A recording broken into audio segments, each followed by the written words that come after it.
Здравствуйте, Владимир, спасибо, что согласились на интервью. Добрый день, спасибо за приглашение, всегда рад.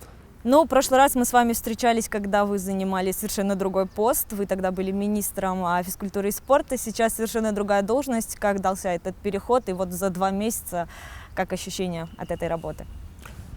Переход дался легко, потому что сразу окунулся с головой в работу.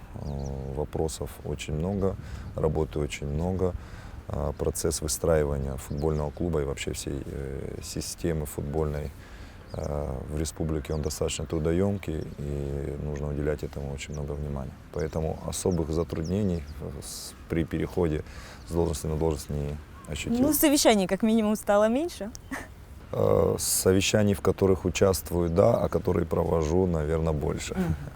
Ну, сейчас у нас самая главная и самая горячая тема – это предстоящий матч с ЦСКА.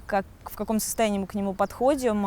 Готовы ли? Мы подходим в готовности, да, то есть у нас процесс подготовки идет полным ходом, и стадион готовим максимально, что мы можем подготовить, да, то есть как бы это ни звучало, но это так, стадион, к сожалению, не соответствует тем пожеланиям, тем потребностям, которые есть у нашего болельщика, которые есть у нас лично.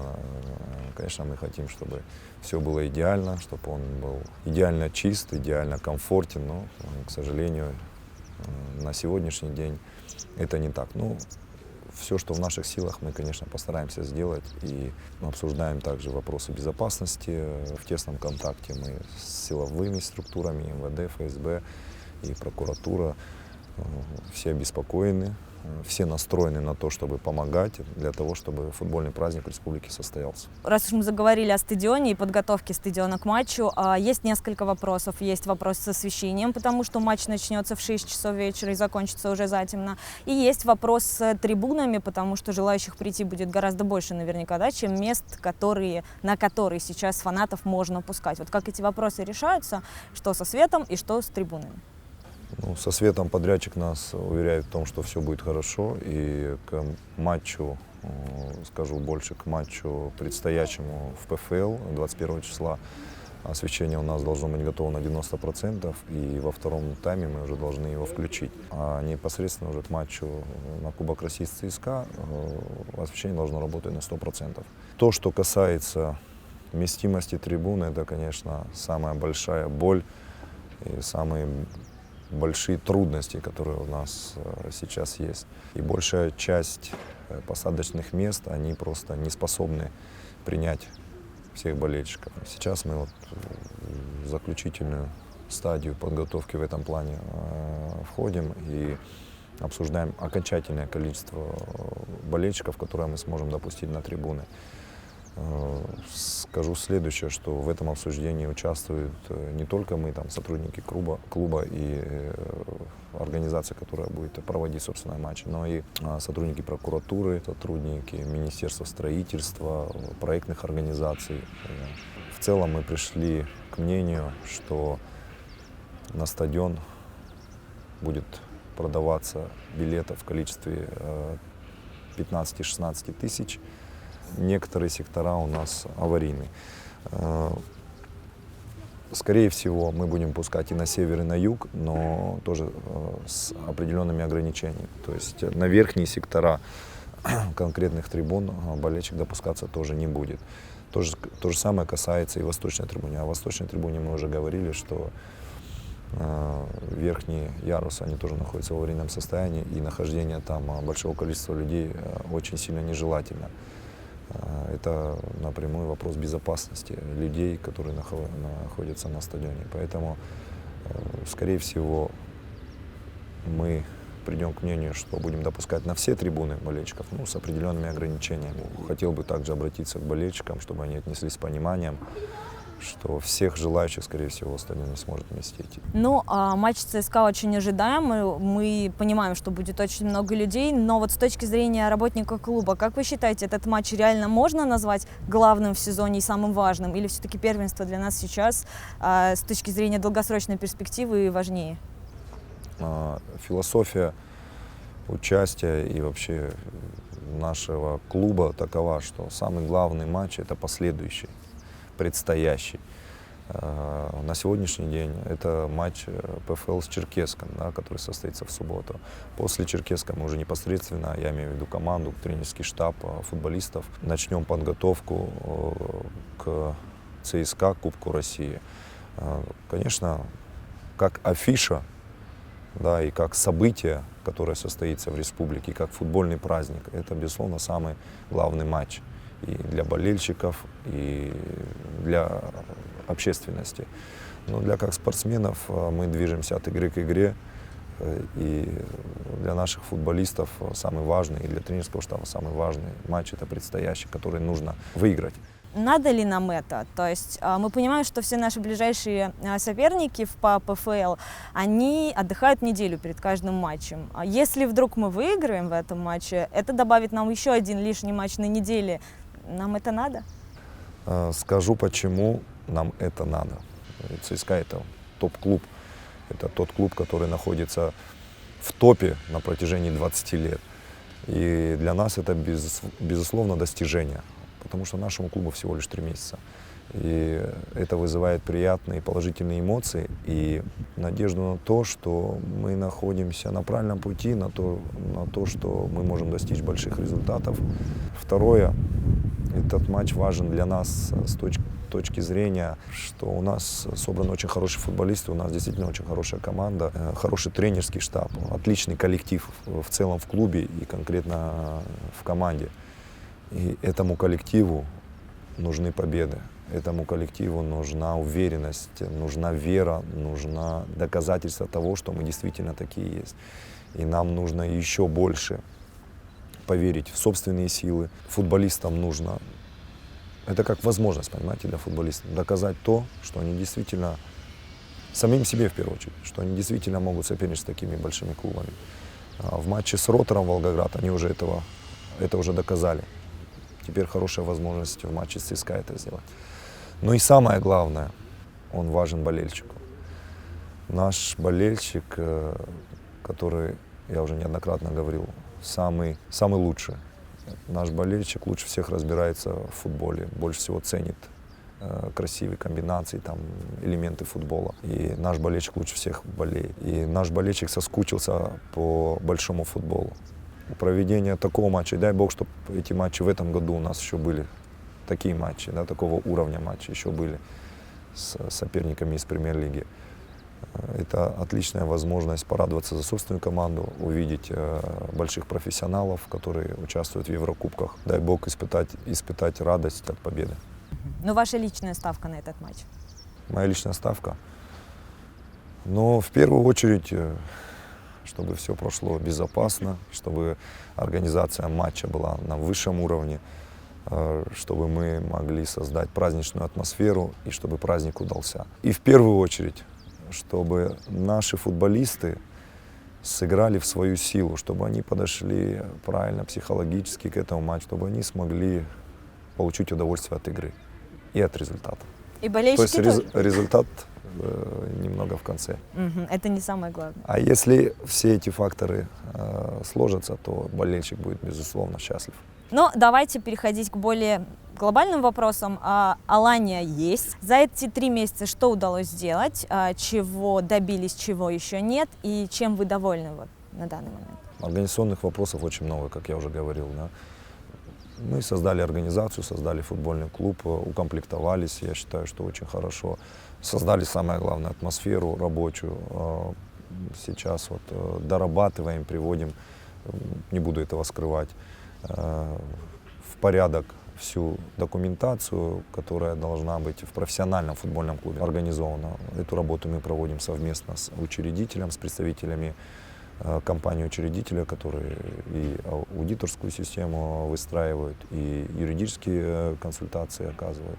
Скажу больше, не стесняюсь обращаться за советом к тем руководителям клуба, с которыми я раньше работал, которые участвуют в премьер-лиге. Все-таки мы хотим выстроить модель клуба, которая будет самой идеальной в России. Да. Амбициозно, да, неизвестно, насколько это получится, работы очень много, трудностей много, но Мы хотим, мы поставили перед собой такую цель, будем над этим работать. С самого начала сезона заявленная главная цель была выход в ФНЛ. Насколько сейчас, по ситуации на данную секунду, это реально? Поправлю вас сразу, да, официально заявленной цели по выходу в ФНЛ не озвучивал никто. Ага. На презентации клуба, на пресс-конференции Данил Владимирович озвучил то, что у нас амбиции выступать в премьер-лиге. И это действительно так. У нас у всех амбиции выступать в премьер-лиге, а лучше всего в Еврокубках. Да? Насколько быстро это получится достичь, зависит от нас и от обстоятельств. От нас, насколько мы будем это хорошо выполнять свою работу и быстро учиться, и от обстоятельств, которые создают нам команды соперников.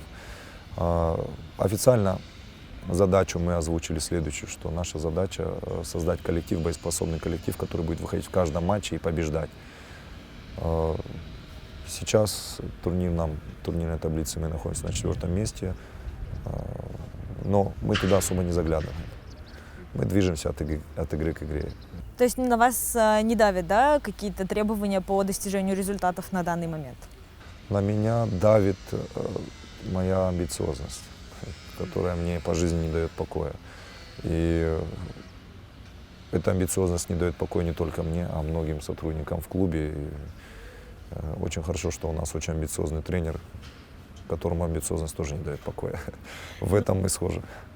Но сейчас, после матча с Ротором особенно, есть ощущение, что этот состав не потеряется, если поднимется там на лигу выше. Вот вы как считаете, вот с нынешним составом Алания способна бороться в ФНЛ? Я считаю, что наш состав самый лучший. И тренер тоже так считает, кстати. И я считаю, что у нас самые лучшие футболисты. У наших футболистов есть хорошая возможность для прогресса. То есть они потенциально сильные футболисты. У нас есть огромное количество молодых ребят, у которых тоже большой потенциал. Есть ребята, которые на стадии раскрытия своего таланта сейчас находятся. Есть ребята опытные уже, которые выступали и в премьер-лиге, и в ФНЛ. И вот совокупность этих всех факторов внутри футбольной команды, она говорит о том, что у нас хорошая команда. Но это футбол. Нужно время сыграться, нужно время отладить взаимодействие, нужно время выработать командный победный дух. Все равно это футбол. И в футболе могут случаться разные ситуации, и травмы, и ямы, и проблемы игровые. Поэтому насколько тренерский штаб будет оперативно реагировать на эти ситуации, насколько врачебный наш штаб будет быстрее восстанавливать футболистов, насколько сами футболисты будут себя профессионально готовить, настолько мы и будем успешны. Ну, по ощущениям, после последних матчей, наверное, 5, мы на правильном пути, да? Не хотелось бы сейчас какие-то выводы делать. Знаете как, после каждой победной игры иногда бывает больше настороженности, чем после проигранной игры. Победная игра, она и придает уверенности, и окрыляет, но в то же время немного и расслабляет. И вот здесь наш тренерский штаб должен держать руку на пульсе. И пока это получается. Вы говорили, высказали мнение о том, что наш состав самый лучший, кто его собирал и как его собирали, потому что его формировали в очень короткие сроки. Вот, откуда ребят искали и кто этим занимался? Здесь была коллективная работа. Большую работу провел генеральный директор футбольного клуба Амзор Айларов. Большую работу провел главный тренер Спартак Гогниев. Также нам помогали агенты, друзья помогали, да, из футбольного бизнеса, так скажем. И вот коллективными усилиями нам удалось собрать команду. Да, есть у нас определенные моменты, тоже объективности ради стоит сказать, что мы какие-то позиции недоусилили. Вне зависимости от этого у нас все равно самая лучшая команда. Но будете доукомплектовываться вот в середине сезона? В середине сезона зимой вполне возможно будет усиление, но однозначно сейчас вам сказать не могу. И это решение мы будем принимать совместно с тренерским штабом, с учредителем клуба. Будем отталкиваться от обстоятельств, от того, в каком состоянии будут футболисты на конкретных позициях и где у нас возникнут проблемы. Если проблем не будет, тогда, наверное, и нет смысла усиливаться. Ну, некоторые из футболистов заявляли, что они приехали во Владикавказ только потому, что вы лично им позвонили и каким-то волшебным образом уговорили. Вот как вы их убеждали приехать сюда? Ничего специального озвучено не было, и попытался просто футболистам рассказать видение развития нашего клуба, какую работу уже сделали, что планируем сделать и куда хотим двигаться. Да. И, конечно, предложить что-то сверхъестественное мы ни одному футболисту не можем, ни в финансовом плане, ни в инфраструктурном, как мы все прекрасно знаем. Мы можем предложить хорошую модель футбольного клуба, амбициозную модель и профессиональное отношение на всех уровнях. Это заинтересовало некоторых футболистов, и им захотелось поучаствовать в этом проекте. Безусловно, мы говорили о том, какая атмосфера у нас на стадионе, и многие футболисты и это захотели ощутить. Касательно финансов, у нас не какие-то сверхвозможности, да, у нас плюс-минус такие же условия, как и у наших конкурентов по лиге. Вообще мы пытаемся создавать условия адекватные конкретному уровню выступления, то есть лиги, в которой мы выступаем. Хотелось бы все-таки уточнить еще момент с работой совместной с Гуриевыми. Люди поверили в этот проект и занимаются полностью, да, его становлением. Насколько они включены в работу и как вообще совместная работа выстраивается с ними? Включены максимально, и Данил Владимирович ежедневно на связи, да, и участвует в жизни клуба. И Владимир Валерьевич по возможности, когда у него есть время, да, ну, я тоже с ним на связи нахожусь. Мы со своей стороны, как управленцы, обязаны организовать стопроцентную прозрачность, ведение всех дел.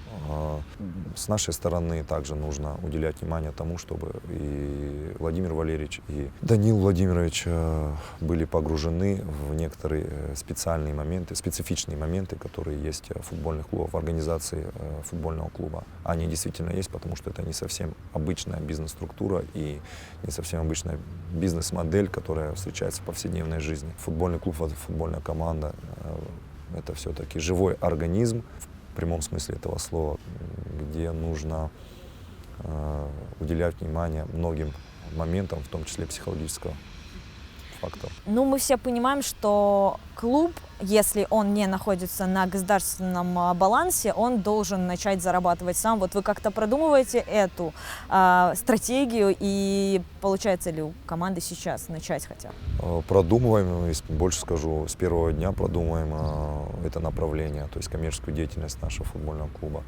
Составили определенный бизнес-план по созданию и организации деятельности клубных магазинов, именно магазинов. То есть есть у нас задумки реализовать организацию и постройку 4 магазинов в городе, на стадионе, еще в нескольких местах.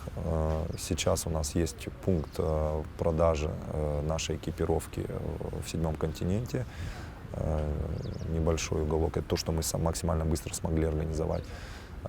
Также болельщики могут приобрести на стадионе некую атрибутику. Но, конечно, это все не то. Нам нужен стационарный клубный магазин фирменный, где мы будем продавать клубную атрибутику. Спрос большой, запросы болельщиков уже сейчас огромные, действительно огромные. Да, и мы не ожидали этого, что будет такой интерес. И сейчас нужно и документальную составляющую привести, не то что привести в порядок, а организовать, ну и выстроить всю работу продаж. Безусловно, должна заработать на более высоком уровне и билетная программа.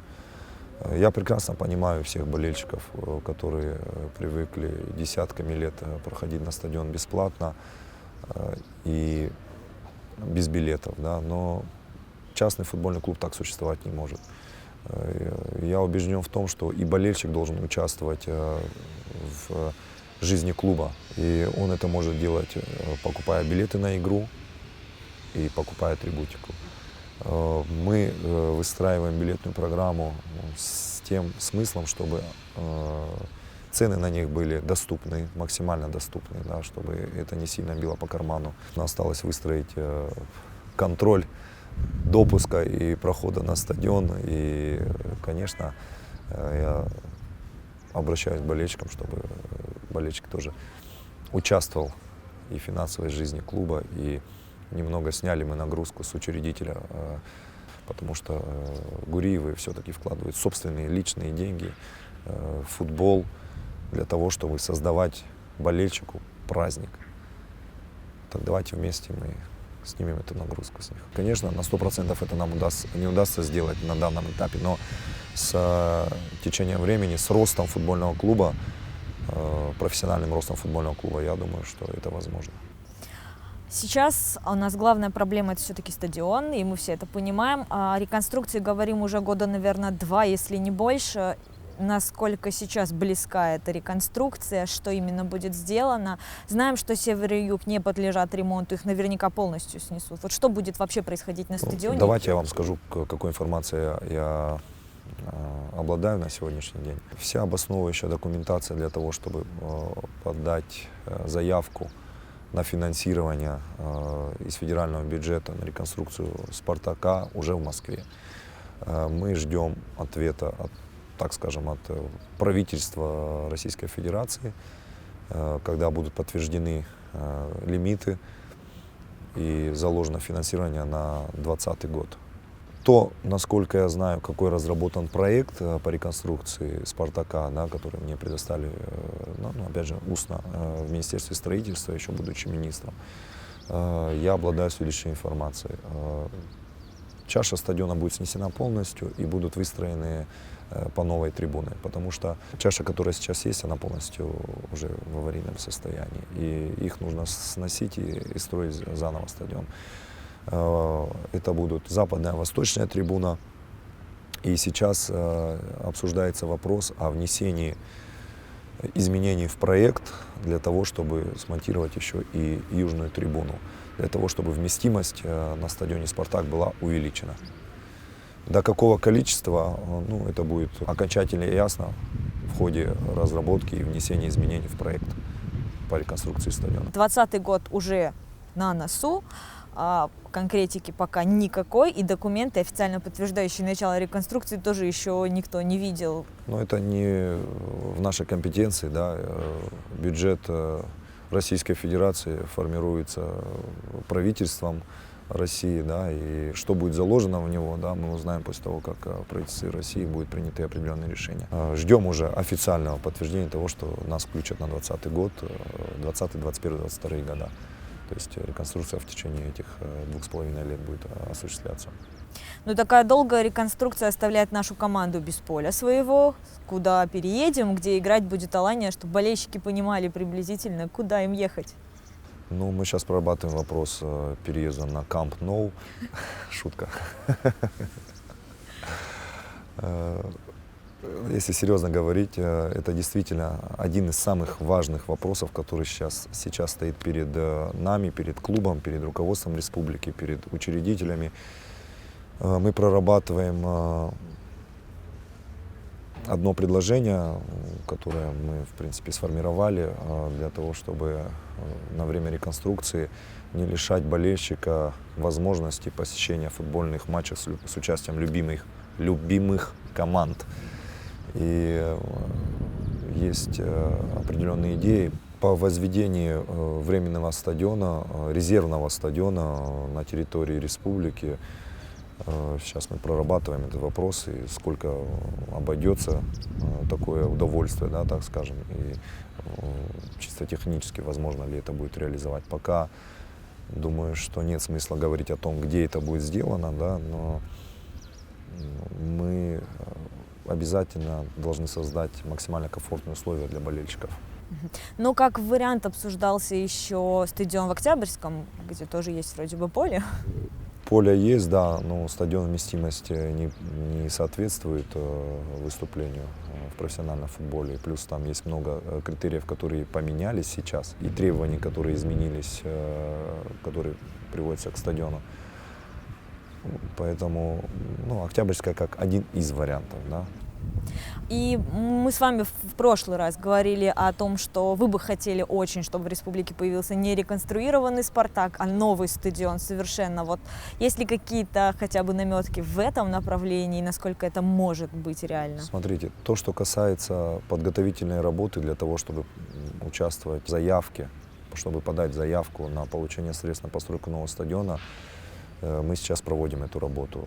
Да, она там кропотливая, больше бумажная. И мы сейчас этим, собственно говоря, и занимаемся. Буквально 15 минут назад связывались со всеми заинтересованными лицами, да, кто участвует в этой работе. И это действительно мечта, это действительно необходимость. Это необходимость уже сегодняшняя, даже не завтрашняя. Потому что сегодня республике нужен чисто футбольный стадион, для того, чтобы футбол развивался, для того, чтобы болельщику было находиться комфортно, для того, чтобы болельщик мог наблюдать футбол на расстоянии вытянутой руки, так скажем. Да. Конечно, «Спартак» для нас это намоленное место, легендарное место и самое любимое место. Но время не стоит на месте, и нам нужно развиваться вместе с футболом, с мировым футболом, с российским футболом. Посмотрите, какие прекрасные арены сейчас после чемпионата мира выстроены во многих городах России, и сколько болельщиков ходит на чисто футбольные стадионы.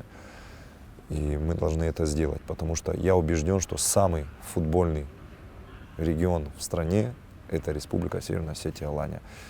И меня в этом никто не переспорит, потому что я свое мнение основал на конкретных аргументах. Но все же, насколько это реально? Реально, опять же, все зависит от федерального центра. Да. Всю работу, которую нужно провести, мы сделаем, подадим заявку. Дальше будем ждать, когда руководство страны либо подтвердит, либо не подтвердит. Может быть, это не совсем скорой перспективы быть. Будем работать, надеяться и просить и требовать. Помимо стадиона у нас есть база, которая тоже была долгое время в плачевном состоянии. Сейчас там ведутся работы, поле постелили новые, а в целом что с базой? И вот когда ее можно будет официально признать, что вот она сейчас приобрела нормальный вид. С базой ситуация тоже сложная. И этот вопрос мы тоже прорабатываем совместно с учредителями. Мы ее будем реконструировать силами клуба, силами учредителя в первую очередь. Да. Но это тоже будет не совсем быстро, да, это будет поэтапно. Первый этап, вот сейчас у нас большая потребность в футбольном тренировочном поле. Да, мы его уже постелили, сейчас мы ждем, когда подрядчик сдаст нам его, и оно будет уже пригодно к тренировкам. Следующий этап – это реконструкция и ремонт. Поэтапно тоже будет ремонт, то есть не сразу в 100% объеме, а поэтапно, чтобы команда могла жить и тренироваться на базе. Вот все необходимое для этого мы намерены сделать. В какой срок это будет реализовано, зависит от финансовых возможностей учредителя. Ну и еще один вопрос касаемо такой необходимости для клуба. У нас много вопросов было по форме в начале сезона. Было непонятно до конца, в какой именно форме Алания играет. Менялась она в начале сезона. И будет ли дизайн меняться в следующем сезоне? И будет ли у нас официальный технический спонсор? Официально технический спонсор, я начну ответ с конца вашего вопроса. Официальный технический спонсор сейчас прорабатывается, возможность заключения контракта, договора с одним из представителей спортивных брендов. То, что касается дизайна формы, дизайн формы вполне возможно будет в каком-то виде немножко изменен, но не кардинально. Мы, учредитель, болельщики, я знаю мнение многих болельщиков, они привыкли видеть нашу команду красно-желтую, либо желто-красную, форму в полоску. Может быть, там форма полоски будет в какой-то виде меняться. Но мы, опять же, открыты для изменений, так скажем, да, и если, допустим, болельщики пожелают видеть команду в другом дизайне, в другом виде, в другом стиле, то мы проработаем этот вопрос. А то, что касается дизайна на следующий сезон, то мы его сейчас прорабатываем. Хотелось бы еще поинтересоваться вашей работой на посту советника главы по футболу. Очень важное направление развития детского футбола. Что сделано, что будет сделано, как у нас работа со спортивными школами. Действительно, там, как и везде, огромный объем работы уже. Да. И я считаю вообще, что развитие детского футбола – это самое важное направление. Мы понимаем, в каком направлении мы должны двигаться, какие мероприятия нам нужно в ближайшее время реализовать и какие стратегические. Да, есть определенная стратегия, которую мы должны реализовать. Сейчас активно прорабатывается вопрос о создании футбольной академии, о ремонте вообще этого объекта и создании конкретного юридического лица с организацией тренировочного процесса. Это очень тоже такой важный момент, где нужно много подготовительной работы, бумажной работы. И, собственно говоря, сейчас этим и занимаемся. Ну, вопрос очень важный, потому что нам очень нужно проводить турниры для детей. Кто-нибудь вообще смотрит за детьми в спортшколах, чтобы поднимать их потом? Да, школы у нас сейчас функционируют, они участвуют и в турнирах, в чемпионате России, на выезды ездят, и на турниры выезжают. Но не в том количестве, в котором мы хотели. Это отдельная статья расходов, да, и, к сожалению, эти мероприятия очень часто ложатся на плечи родителей, потому что финансирования должного нет, да, и как в любом виде спорта. Здесь тоже стоит обсуждать, и нужно выработать определенную схему, чтобы наши школы, наши дети выезжали на турниры, и чтобы они были конкурентоспособны именно на детском уровне. Но помимо этого нужно еще разработать и реализовать единую методику подготовки всех футболистов, потому что сегодня она отсутствует. И каждая школа функционирует самостоятельно. Больше того скажу, методики в школах тоже, единой методики не реализуется. И тренеры зачастую, кто-то по каким-то методикам тренирует, кто-то слушает методистов, кто-то еще как-то. А у нас должна быть единая вертикаль. И финальное. Вам удалось главное, вернули болельщиков на стадион. Очень много людей приходит на матчи даже в дождь. Финальное обращение к болельщикам вот от вас, как от президента клуба. Финальное обращение. Я хотел бы поблагодарить каждого болельщика, кто приходит, и который искренне переживает, и который болеет за Аланию на стадионе, либо дома. Мы искренне это ценим, мы искренне это видим. Хотел бы обратиться с просьбой к тем болельщикам, кто еще не пришел на стадион. Приходите и поддерживайте любимую команду. Мы постараемся вас радовать, и радовать хорошей игрой очень важно, и победами. И будьте терпеливы. Мы все хотим, мы все мечтаем, чтобы наша Алания была на самом верху, но это не очень простой путь, и очень легкий путь, и мы его совместно преодолеем. Я всегда говорю «мы», потому что один в поле никогда не воин. А мы – это клуб, команда, болельщики и все люди, которые причастны к футболу в Осетии, и все люди, которые причастны к футбольным клубам в Осетии. И вот совместными усилиями мы вернем футбол, большой футбол в нашу республику. Супер, мне кажется, идеальная концовка. Спасибо вам за интервью и удачи в предстоящих матчах. Спасибо вам за интервью и ждем вас на стадионе.